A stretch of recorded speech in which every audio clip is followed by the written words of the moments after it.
All right, so we have begun our interview. So the first question I want to ask you is how often do you exercise within a week? 5 times a week. 5 times a week. Okay, how about, is there any reason why you decide to exercise?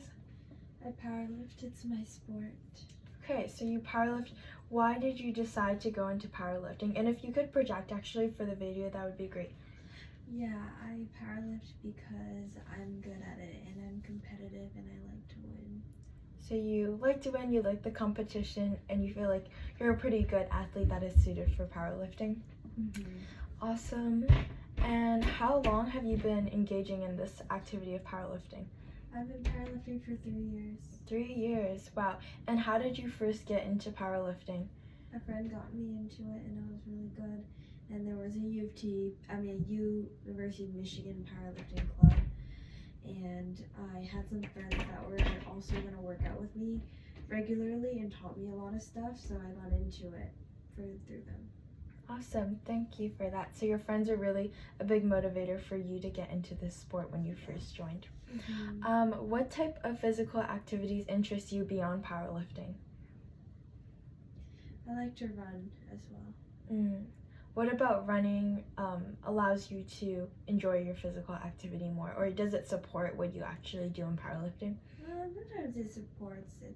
It feels good to be able to run and move your body quickly, just because it's so different from lifting heavy. It's like I want to be able to do pure strength and pure endurance. So you like to be able to have both, best of both worlds, basically, in doing aerobic and anaerobic exercise. Yeah. Awesome. And the other questions that I had for you is, would you prefer to work inside or outside if you were to choose? I would prefer to work out inside. Inside? How come? It's just it's more consistent and controlled, and you know what to expect. It's less impacted by the weather. Awesome. And do you prefer working in a group or alone? I prefer to work out alone. Alone. And what time would you usually prefer to exercise if you had that choice without constraints with your schedule? I would prefer to work out at 5 p.m. 5 p.m. And why is that? I like getting most of my day over with and feeling tired so that I can use the gym as a break. And I like being able to see a lot of other people at the gym even though I'm working out alone. Awesome. And how many times would you like to be exercising realistically? Probably 5 or 6 times a week. 5 or 6 times a week. Okay, I'm going to ask you a couple questions about the habits that you have currently. So would you describe yourself from 1 to 10, rating your nutrition habits as 1 being poor or 10 being great? Where would you rank yourself on that scale? Like a 5. Why would you choose 5 for your nutrition habits? I think I eat better than most college students do in terms of getting all the nutrients I need, but I would ideally like to cook more. I think I eat out a lot more just for fun and to be with friends, but it tends to not have enough protein or fiber or vegetables and be a lot more processed than I would like. I think I also just eat more than I need to, and there's a lot of excess sugar that's not good. Okay, thank you. And a couple more questions on habits. How many hours of sleep do you get right now? 7.5. 7.5. And how would you rate the quality of sleep that you've been getting? Like a 9. A 9. That's pretty good. And how about your stress level? Where would you rank that from 1 to 10? What is a 1?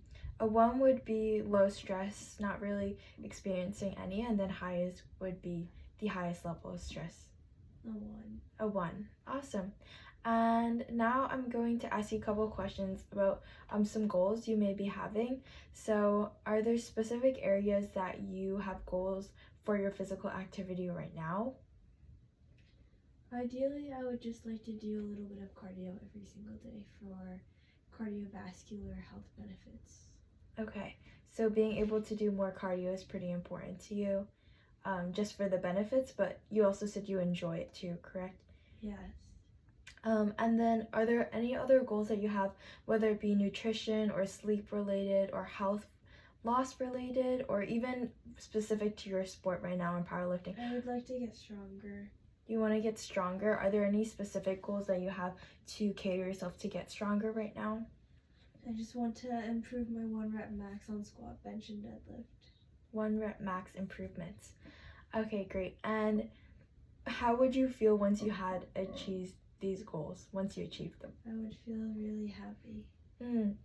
And how committed are you to achieving these goals right now? Very committed. Very committed. In what ways have you feel like you're really committed? I train as many times as I am programmed to each week, and I put in my best effort. Awesome. And are there any obstacles that have made it difficult for you to achieve these goals? Not having enough time. Not enough time. And what are those time constraints that are making it difficult for you? Just school, extracurriculars, work. I only have about an hour and a half to 2 hours, 4 to 5 times a week to be able to work out. So if the gym is busy or my lifts take a long time, then I can't complete them. And are there any strategies or specific strategies you've been using to reach the goals, whether it be for powerlifting or for running more? I've just been supersetting more exercises and doing more cardio just in my downtime, just like walking around or taking a break rather than like structuring exercise. Okay, great. That is all the questions I have for you. So thank you so much for answering the questions today, and I hope you enjoy your day. Thank you. Alright, so we have begun the interview. The first question that I have for you is, what experiences have you had with physical activity in the past? What type of sports have you played, and why did you decide to do those? I've done swim, cross country, and field hockey. I decided to do these because it would keep me active. Specifically, did you like about them, or did you feel like you were able to learn from these sports? Yes. Oh, a little bit more elaborating on it. Were you able to kind of bring that into the sport you do now, or do you actually want to elaborate on what sports you do currently? Swimming helps make me have more strength for running, and field hockey makes me have more of a faster pace. Okay. And was there like a specific motivator that brought you to the sport you do, like your friends or your family? What made you decide to do those sports? My friends did it. Your friends did it. And so the question that I have for you now is, how many times do you exercise per week right now? 3 times. 3 times a week. And is there any specific reason why you try to do 3 times a week?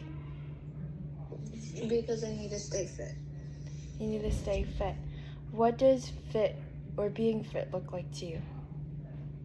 Skinny. Skinny. Why do you associate being skinny with being a fit person? Because you don't want to be fat. Next couple questions that I have for you have to do with what you just enjoy doing in general. Like, would you prefer to exercise indoors or outside? Outdoors. How about with a group, or would you rather prefer exercising alone? With a group. With a group. And the other couple questions that I also have is, do you enjoy working in the mornings, the afternoon, or the evening? What time is your preferred time to be exercising? Afternoon and evening. Afternoon and evening. Why those times? What do you like about them? It's nicer out. Okay. And let's see. How about your habits? A question that I have about you is, like, do you feel like your habits of physical activity are low, moderate, or high? So low being you don't really exercise a lot, you don't really feel like you're being very physical, or high is like you're always moving, you're always maintaining that physical activity in your life. Moderate. Moderate. And how about your nutrition habits? From 1 to 10, do you feel like you're eating very well, being 10, or one, not eating very well, probably eating more junk food or fast food. Moderate. Okay. And how about your sleep? How much hours of sleep do you get every night? 8 hours. 8 hours. That's great. And so now I want to ask a bit about your physical activity goals. So you talked about how right now you do swimming and you're trying to run a lot and trying to be the idea of fitness, what fitness looks like to you.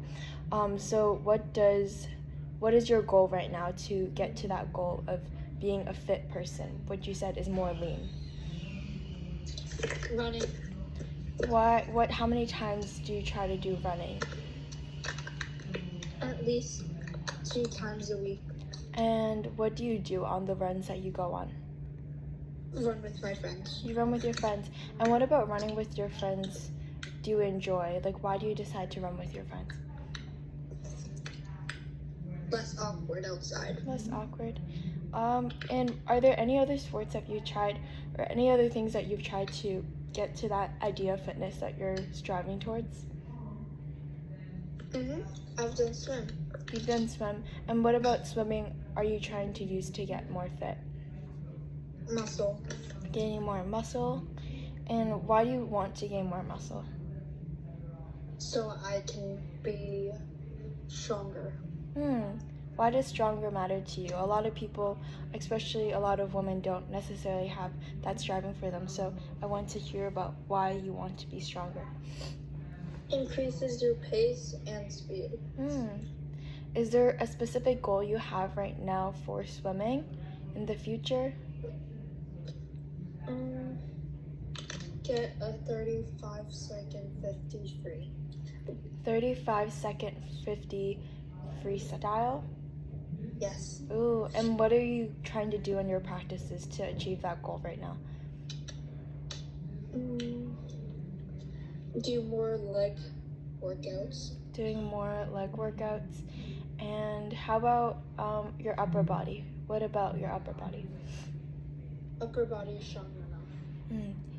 How committed are you committed to achieving these goals right now for getting that 35-second freestyle? Swim season's over. Swim season's over, so what are you going to try to do in this next season or this time that you have off? Run more. Run more. And do you feel like running is going to help you in your swimming? Yes, it helps building muscle on your legs. Awesome. And how about, do you think there's any obstacles that are in the way of you being able to run more or just swim more in achieving that ideal body or that idea that you have of being a fit person? Not much places to go on. There's not much places to go. And what do you think that you can do about it? Or have you tried going to other places? Yes. And what are those places? Legacy Place. So going to places like the mall and like being able to enjoy it? Yeah. That's good. All right. Thank you so much for doing this interview and giving us feedback today. And I hope you enjoy your day. Client 1 has a strong background in strength training. In the past, she started going to the gym with friends while studying at the University of Michigan. She quickly discovered that she enjoyed lifting and was naturally strong, which led her to begin powerlifting. Currently, she lifts weights 4 times a week under the guidance of a powerlifting coach and is following her program consistently. She also runs for cardiovascular health and enjoyment. Her lifestyle habits are supportive of training. She reports low stress levels, averages around 7.5 hours of sleep per night, and maintains a balanced diet that she describes as better than the average university student. She prefers to train in the evenings around 5 p.m. Looking ahead, she wants to improve her performance in powerlifting while also making time for running. Her goals include improving her 1-rep max in the squat, bench press, and deadlift, improving her nutrition to support performance, and incorporating more aerobic exercise since she enjoys running and values its cardiovascular benefits. Client 2's physical activity history began through social participation. In the past, she played several sports with friends, including field hockey, swimming, and cross country. Currently, she runs around 3 times a week with friends. and her competitive swim season has recently ended. She prefers exercising during less crowded times and reports maintaining a moderate diet. In the future, she would like to improve her swimming performance and overall fitness. One of her main goals is to achieve a 35-second time in the 50-meter freestyle. She is also interested in becoming a learner as part of her personal fitness goals. However, she faces some barriers to training, including limited places to run and the fact that swim season has already ended, which may reduce her access to structured swim practice and exercise. For Client 1, over the next 2 to 3 months, she will have a short-term goal of improving her powerlifting performance by following her 4-day lifting program and adding one accessory or technique session when time allows, maintaining this 1 to 2 weekly running sessions. Also, she will increase her 1 rep max in squat, bench, and deadlift by 2 to 5%. This is a SMART goal as it focuses on improving her squat, bench, and deadlift specifically. It is measurable because it progresses her tracking of that 1 rep max by 2 to 5%. It is achievable because it's already using her current 4-day lifting program with coaching. It is relevant as it aligns with her goals of getting stronger, improving nutrition, and maintaining cardio she already enjoys, and it is time-bound within 8 to 12 weeks or 2 to 3 months. For Client 2, over the next 6 months, she will have a long-term goal of achieving a 35-second 50-meter freestyle swim by running or swimming 2 to 3 times per week when the pool is accessed. She will also continue to run 3 times a week with her friends and also including 1 technique interval focused swim session weekly. This is a SMART goal because it is specific on improving her 50-meter freestyle performance, measurable because she can track the time of her 50-meter swim tests. It is achievable because she's maintaining her current running routine while gradually adding swim training. It is relevant because she supports her goals of improving swimming performance and becoming more lean. And this is time-bound as it is within those 6 months of a time frame. For Client 1, one recommendation would be a short technique or accessory session when possible. With extra time in the week, include a 20 to 30 minute session focused on improving a technical weak point in your squat, bench, or deadlift. This could include technique drills, lighter tempo work, or accessory exercises. A second recommendation we would give is to track protein intake for a few weeks. Try logging meals in a food tracking app for the next few weeks. Make sure you're getting enough protein each day to support the strength gains for the other goals, and aim to include a protein source at most meals and use tracking as a tool to build awareness of your intake. Lastly, our final recommendation would be schedule short, manageable cardio sessions into each week. Since our client's lifting schedule is already busy, keeping running sessions short and flexible but consistent, lasting about 20 to 30 minutes once or twice per week. That could be done on a rest day or after a lighter gym session to maintain cardiovascular fitness without interfering with recovery or strength progress. For Client 2, one recommendation would be to support swimming with upper body strength work. Adding 1 or 2 short strength sessions per week focusing on shoulders, back and core can help improve stroke power and stability in water, which contributes to faster and more efficient freestyle swimming. A second recommendation we would give is to track swim time regularly. Keep a simple record of 25 and 50 meter freestyle times during swim sessions. Tracking your times every few weeks helps you see progress, identify pacing improvements, and stay motivated as you work towards the 35-second 50-meter freestyle goal. Lastly, our final recommendation would be to apply progressive overload to their training. Gradually increase the difficulty of their swims workouts over time to continually improve performance. This could mean slightly increasing the number of intervals, swimming faster, target times, or reducing rest between repeats so your body continues adapting and getting stronger in the water while reducing injury risk after periods of limited pool access. So one thing we did well was sharing different ideas and perspectives when discussing each client. Each and every one of us contributed their own thoughts, which helped each other build a more complete understanding of the client's situations. Because we all looked at the case from a slightly different angle, it helped us think more critically and come up with stronger ideas overall. Another thing we did well was collaborating when it came to asking questions and figuring out how to better understand each client we interviewed. Instead of just working on our own parts, we talked through what information might be missing and what questions could help us learn more about our clients' needs and goals. This made our work stronger because we were able to refine our ideas together. Overall, I think this open communication and collaboration method that we used together made the experience more positive for everyone in the group and helped improve the overall quality of our work.